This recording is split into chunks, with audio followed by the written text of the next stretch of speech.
लोग बहुत श्रद्धा से और प्यार से मां साहब बोलते हैं।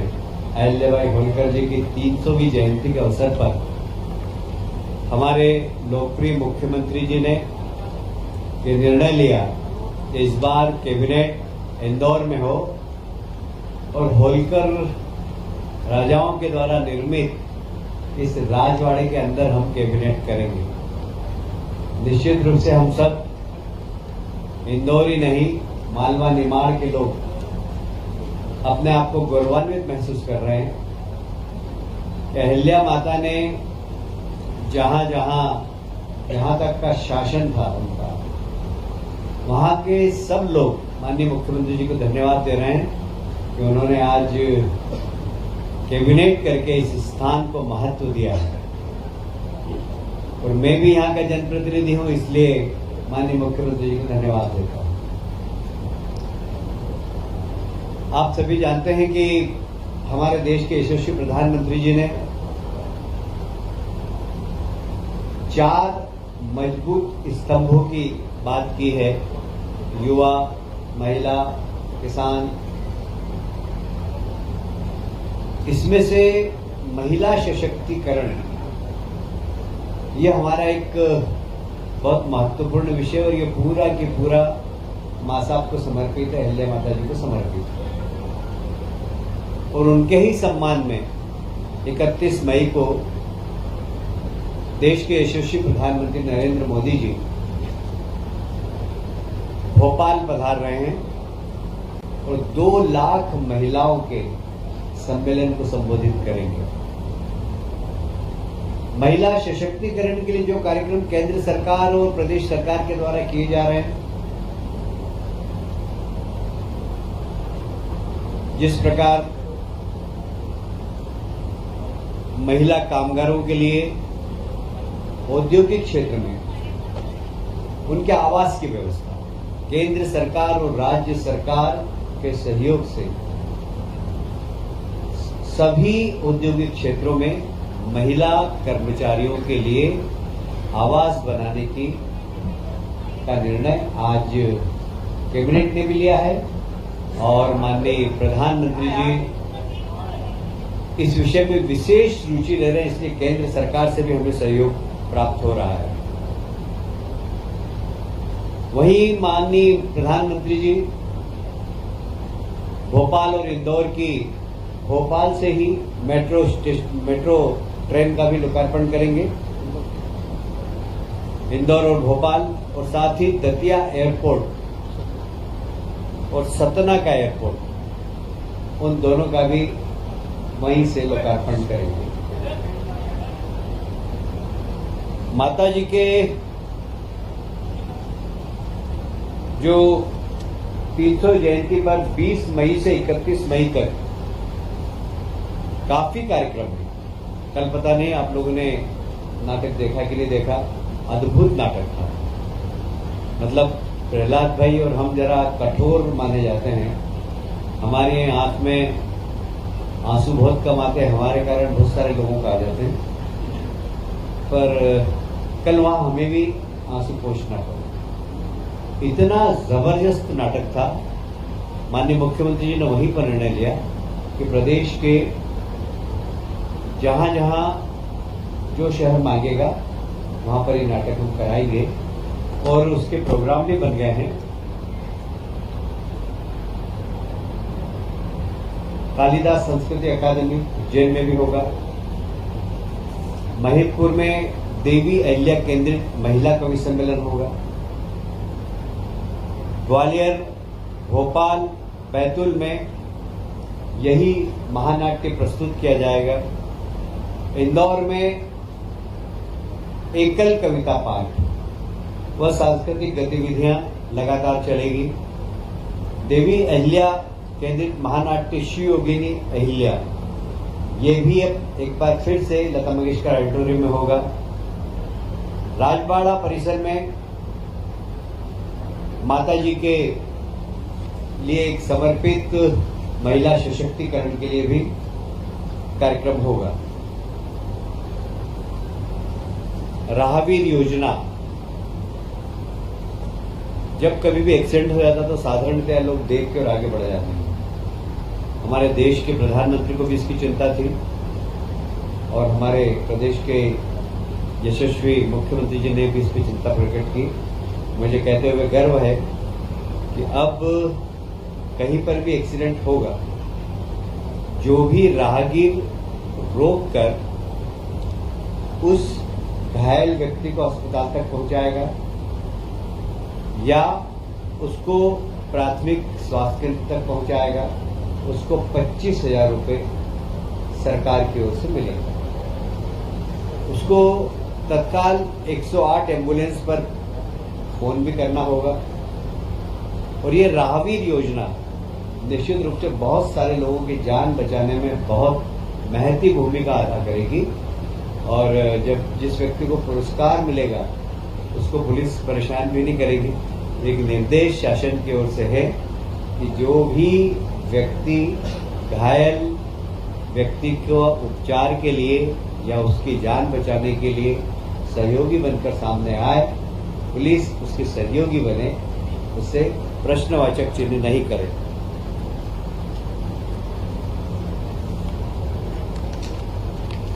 आप सभी जानते हैं कि हमारी सरकार किसानों को उनकी आय दुगनी हो और इसलिए आपने देखा होगा कि एमएसपी हम लगातार बढ़ा रहे हैं। जहां एमएसपी बढ़ा रहे हैं वहां पर हम किसान के उत्पादन को खरीद भी रहे हैं और इसलिए इस बार हमारी सरकार ने एमएसपी तो 2400 और 2500 रुपये निर्धारित की गई थी। हमारी सरकार ने 75 रुपये प्रति क्विंटल बोनस देकर 2600 रुपये प्रति क्विंटल में खरीदा और इस बार रिकॉर्ड खरीदी हुई है, जो पिछले वर्ष की तुलना में लगभग 30 मीट्रिक टन अधिक, लगभग 62% अधिक है। 30 लाख मीट्रिक टन अधिक है, जो 62% पिछले बार की तुलना में अधिक है। मुझे ये कहते हुए बहुत प्रसन्नता है कि लगभग 20,000 से 20,000 करोड़ रुपया किसानों को बांटा गया, उनका पूरा उत्पादन खरीदा गया। 9 लाख किसानों से टोटल खरीदा गया है और माननीय मुख्यमंत्री जी ने, विभाग के अधिकारी और माननीय मंत्री जी को भी धन्यवाद दिया है और पूरे मंत्रिमंडल ने मुख्यमंत्री जी को इस अच्छे कार्य के लिए बधाई भी दी है।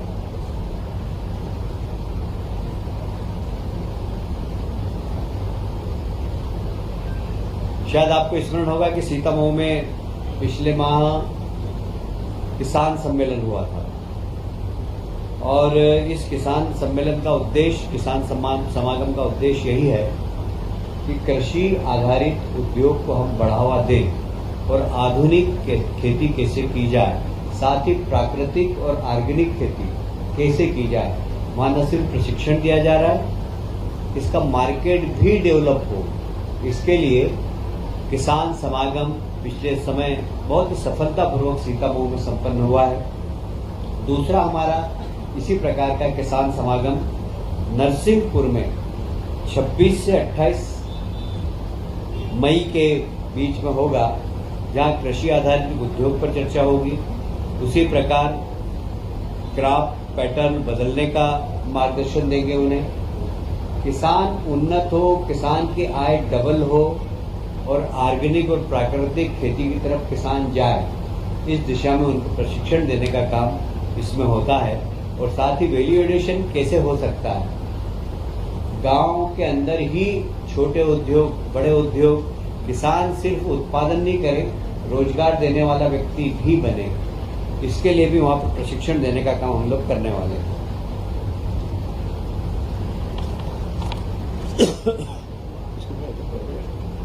बहुत तेज या कम कर दो।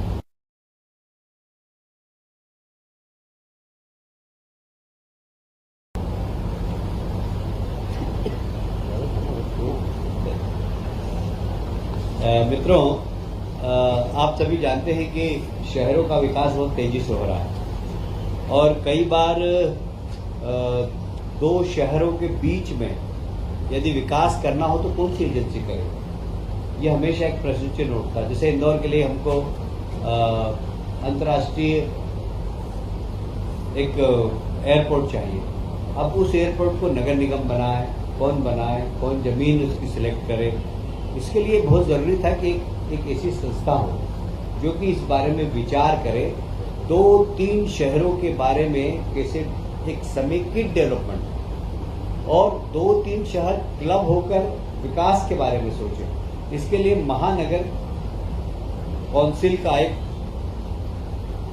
जब संविधान का 74वां संशोधन हुआ था उस वक्त संविधान में ये गाइडलाइन थी कि शहरों को एक महानगर परिषद बनाना चाहिए। तो हमने भी आज की कैबिनेट में महत्वपूर्ण निर्णय लिया है, जिसमें इंदौर, भोपाल, उज्जैन, जबलपुर, ग्वालियर मेट्रोपॉलिटन विकास प्राधिकरण बने। अब अभी एक हमने नियम का एक ढांचा बनाया है, उसके बाद इसमें कैसे हमें जनप्रतिनिधि को जोड़ना, जनप्रतिनिधियों के लिए काम, जनप्रतिनिधियों के मार्गदर्शन में काम करना। यह जब प्राधिकरण बना है तो इसका काम सिर्फ 2 संस्थाओं के बीच में गैप फिलिंग का, इससे नगर निगम का काम प्रभावित नहीं होगा, प्राधिकरण का काम प्रभावित नहीं होगा, वो अपने क्षेत्र में काम करते रहेंगे। बाकी हम एक सहयोगी संस्था बनकर काम करेंगे और इसके चूंकि मुख्यमंत्री इसके चेयरमैन होंगे और इसलिए ये प्राधिकरण शहरों को व्यवस्थित विकास, जो जैसे अब इंदौर के आसपास हम बात करते हैं, इंदौर, उज्जैन, धार, कुछ हिस्सा देवास का, कुछ हिस्सा हम धार का, इसे सबको मिलाकर एक मेट्रोपॉलिटन काउंसिल बना रहे हैं और उसके पूरे समुचित विकास का, ट्रांसपोर्टेशन कैसा होगा, 25 साल बाद वहाँ आवागमन कैसा होगा, कितने व्हीकल होंगे, तो हमें उस हिसाब से अभी से सड़कों का प्लान करें। यहाँ पानी की आवश्यकता कितनी होगी, तो अभी से हम पानी के सोर्सेज के बारे में हम अभी से उसके बारे में सोचेंगे कि समुचित मेट्रोपॉलिटन एरिया के अंदर पीने का पानी कितना लगेगा। यदि उस क्षेत्र के अंदर खेती है तो खेती किसान को पानी समुचित रूप से मिल सके, क्योंकि हमारे खेत को पानी देने का हमने संकल्प लिया। तो ये सब काम मेट्रोपॉलिटन काउंसिल करेगी और इसके 3 चरणों में इसकी कमेटी है। 2 चरणों के चेयरमैन मुख्यमंत्री होंगे, 1 चरण के माध्यम तीसरी हमारी काउंसिल बनेगी, उसमें लोकल शहर के सांसद, कमिश्नर, सारे जनप्रतिनिधि होंगे। इसमें जनप्रतिनिधियों का मार्गदर्शन और जितने विधायक इस क्षेत्र के हैं वो सब कभी भी आकर किसी भी प्रकार का कोई सुझाव देना चाहें तो दे सकेंगे। कुल मिलाकर इसका उद्देश्य है कि 2 संस्थाओं के बीच में फिल अप द गैप, जो गैप भरने का एक काम करेगी और विकास तेज गति से हो इस दिशा में काम करेगी।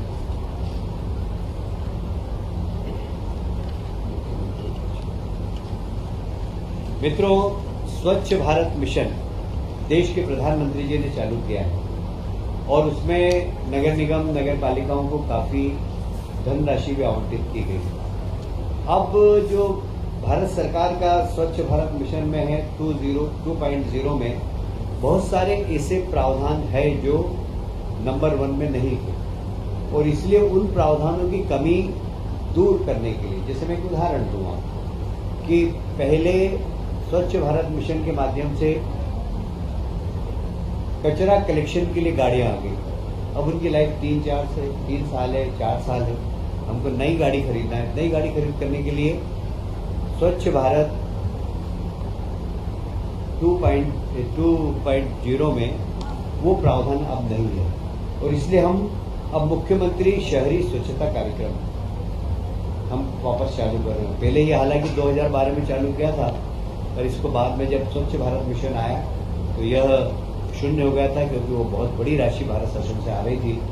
पर अब आवश्यकता है इस बात की। जैसे अब ड्रेनेज के अंदर मेन होल में व्यक्ति नहीं घुसे, उसके लिए मशीन खरीदना है, तो नगर निगम के पास पैसा नहीं है, और स्वच्छ भारत मिशन जो भारत सरकार का उसमें प्रावधान अब नहीं है सेकंड पार्ट में। तो हम मुख्यमंत्री स्वच्छता कार्यक्रम के अंतर्गत वो मशीन उनको उपलब्ध कराएंगे। कुल मिलाकर स्वच्छ भारत मिशन लगातार तेज गति से चलता रहे, और इसलिए उसके सपोर्ट के लिए ये मुख्यमंत्री शहरी स्वच्छता कार्यक्रम के अंतर्गत हमने आज कैबिनेट में निर्णय लिया है।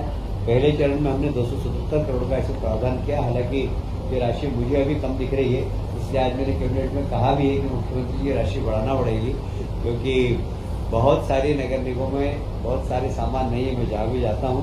पर ये इसकी शुरुआत हो गई है, पैसे के तो कभी भी आ सकते हैं, 12 महीने हम लोग कैबिनेट करते रहते हैं, और पर यह एक अच्छी शुरुआत हुई है कि स्वच्छता मिशन जो केंद्र सरकार का वो तेज गति से चलता रहे। आज एक महत्वपूर्ण निर्णय और हुआ, फिर उसको वैसे कर दिया, जैसे ऊपर कर दो।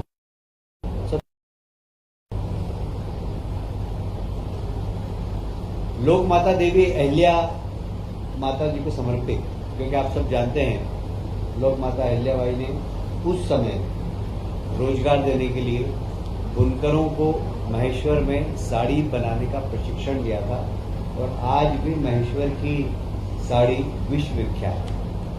उनको ही समर्पित एक स्किल डेवलपमेंट का कार्यक्रम हमने फिर से प्रारंभ किया है।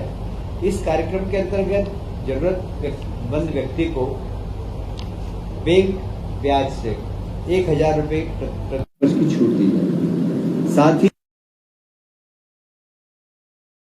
तो उसको ब्याज की छूट भी देंगे। योजना में 100 करोड़ का प्रावधान है, इसमें युवा महिलाएं सभी सम्मिलित हो सकते हैं, और इस स्किल डेवलपमेंट के माध्यम से जब व्यक्ति रोजगार मूलक प्रशिक्षण प्राप्त करेगा तो खुद रोजगार देने वाला भी बन सकता है। जैसे प्रधानमंत्री हमेशा कहते हैं कि रोजगार मांगो मत, रोजगार दो।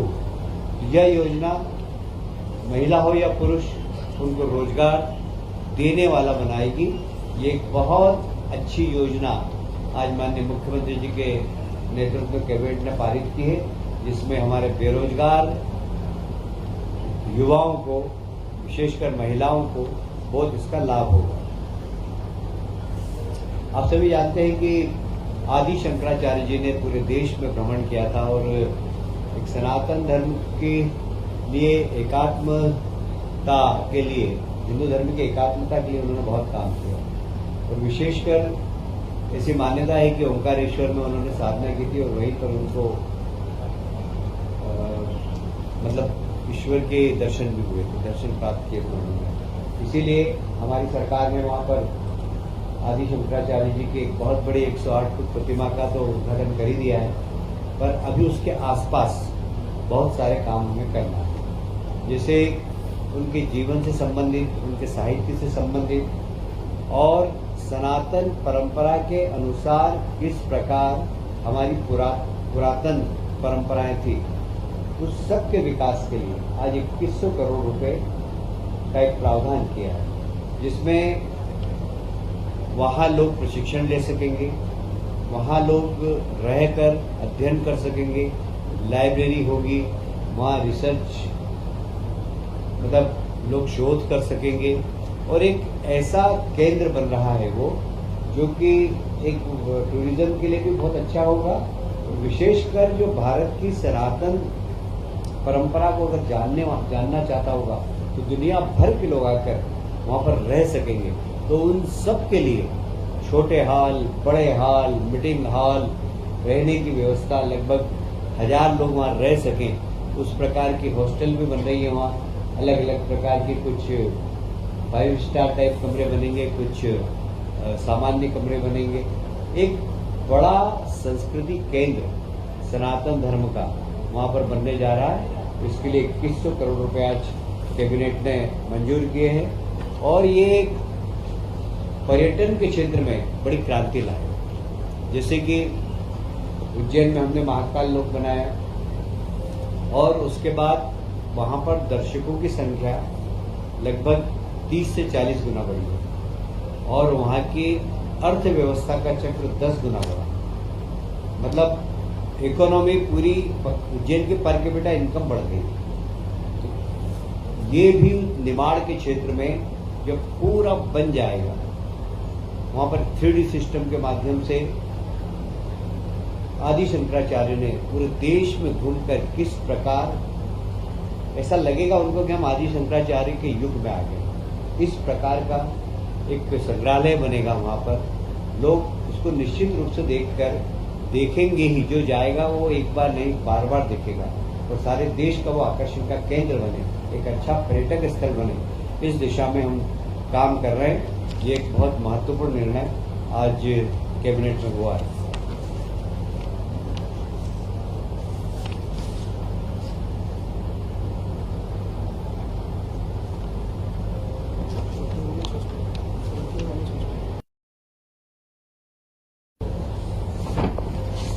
जैसा कि मैंने अपने बात के प्रारंभ में ही कहा था कि वर्किंग वुमेन हॉस्टल सब इंडस्ट्रियल एरिया के अंदर हम बनाने का निर्णय लिया है।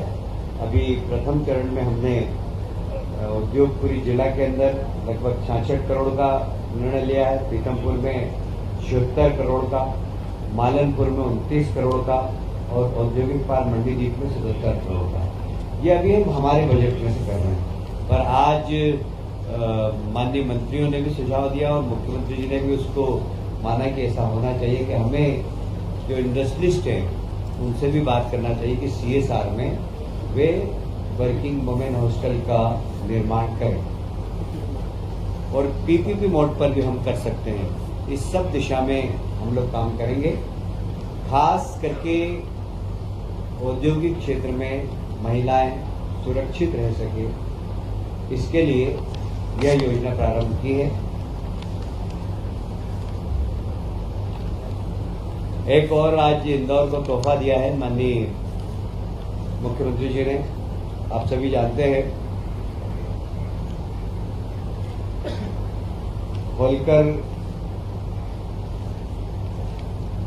नरेश यशवंत राव जी ने MY हॉस्पिटल बनाया था और उसके बाद अभी तक उसमें बहुत बड़ा काम नहीं हुआ, छोटे मोटे जरूर एक्सपांशन हुआ है, पर इस बार वहां पर बहुत बड़ा काम होने वाला है। लगभग 773 करोड़ रुपया आज स्वीकृति दी।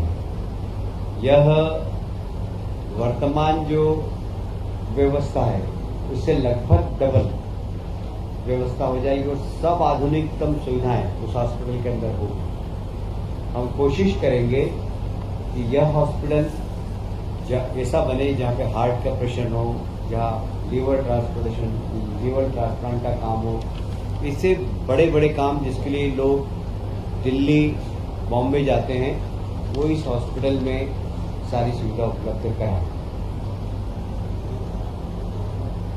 उसी प्रकार रीवा में भी लगभग 321 करोड़ जो अभ्याल जिला अस्पताल है उसके विकास के लिए 321 करोड़ रुपए आज स्वीकृत किए हैं। और यह एक इंदौर ही नहीं, इंदौर मालवा ही नहीं, निमाड़ ही नहीं, पूरे सेंट्रल इंडिया के लिए जो गरीब हैं, जो मध्यम वर्गीय हैं, उनके लिए एक बहुत बड़ा तोहफा होगा, क्योंकि मेडिकल सर्विसेज आजकल बहुत महंगी होती है। और इसी समय में हालांकि हमारे देश के प्रधानमंत्री ने आयुष्मान योजना के माध्यम से गरीबों को और मिडिल क्लास के लोगों को बहुत बड़ी सुविधा दी है। साथ ही 70+ के लोगों का भी आयुष्मान कार्ड बनाया है। वह कोई भी व्यक्ति हो, उसके किसी भी परिवार का हो, उन सब का बनाने का काम किया। एक बहुत बड़ी उपलब्धि है माननीय प्रधानमंत्री जी की। और फिर भी मिडिल क्लास के व्यक्ति के लिए मुश्किल हो जाता है जब गंभीर बीमारी से पीड़ित हो जाता है। तो यहाँ पर हम इस हॉस्पिटल के अंदर जब 773 करोड़ रुपया खर्च कर रहे हैं तो आधुनिकतम सारी चिकित्सा सुविधा यहाँ पर हो, इसके लिए हम लोग प्रयास करेंगे। आज की कैबिनेट में यही निर्णय हुए थे। अभी लंच के बाद विकसित मध्य प्रदेश 2047 का एक रोड मैप के बारे में अभी हम लोग सब एक साथ बैठने वाले हैं। उस पर चिंतन मनन होगा, उस पर चर्चा होगी और उसको एक अमली जामा पहनाएंगे। तो इसके बाद भोजन के पश्चात हम 2-3 घंटे फिर से बैठेंगे और माननीय प्रधानमंत्री जी का जो सपना है 2047 में भारत एक सशक्त भारत बने, उसमें राज्य सरकारें किस प्रकार अपनी तैयारी करती है, उस तैयारी को हम लोग कर रहे हैं। और इसमें माननीय प्रधानमंत्री जी का मार्गदर्शन और माननीय हमारे मुख्यमंत्री जी की कल्पना, दोनों पर हम आज बैठ के चर्चा करेंगे। आप सब लोगों को मैंने अभी कैबिनेट से संबंधित सारी जानकारियाँ दी हैं। मैं आप सबको धन्यवाद देता हूँ। यार ये कैबिनेट का विषय नहीं, और कुछ पूछना है ये, उसके बाद फिर बैठेंगे। मैं आग्रह करूंगा मुख्यमंत्री जी खुद बैठे।